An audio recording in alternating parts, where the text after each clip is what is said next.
All right, good morning. We'll go on the record. Who do we have for the state? Jennifer Gonzalez, Gonzalez. Tanae McCoy Cummings, Tene, McCoy Cummings. Assistant State's Attorney Anne McCord, MCCORD. Okay. Thank you. Judge Nicole Blank-Becker on behalf of Mr. Kelly. Rayed Shalabi, R-A-E-D, S-H-A-L-A-B-I, on behalf of Mr. Kelly. Steve Greenberg on behalf of Mr. Kelly. All right, and the record will indicate Mr. Kelly's present in the courtroom. Before we start, I just want to thank the Marshal Service for accommodating the court today. After the last court date, I received a call from the Marshal's office indicating that they would accommodate the court and have Mr. Kelly brought over on each and every court date. So I wanted to thank the Marshal Service for that accommodation to this court. All right, with that, where are we at first as far as discovery, or what do you have? As far as discovery, we did tender today the bulk of the documents that will come from the Chicago Police Department.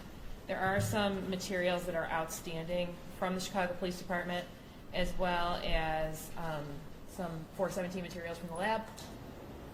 And we have a disk of the 2002 file that we're going to copy and tender. So I believe on the next court date we should be complete. Okay. The 2002 file, meaning the court file or everything? Are the reports. Okay. Okay. All right. Okay, then what do you have as far as discovery? Any issues regarding discovery that you want to bring to my attention before we get to the bond issues with these motions? None at this point, Judge. I mean, we're obviously still going through all of the materials, and with the other two federal cases that are out there, we've been inundated with the materials, so Okay. we're going through all of it. All right. I guess the next issue that we have is first I'll deal with the state's motion, which they filed prior to the last court date to increase Mr. Kelly's bond. The state filed their motion. The defense filed a response to the motion. Do you have anything in addition to what you set forth in your motion to increase the bond?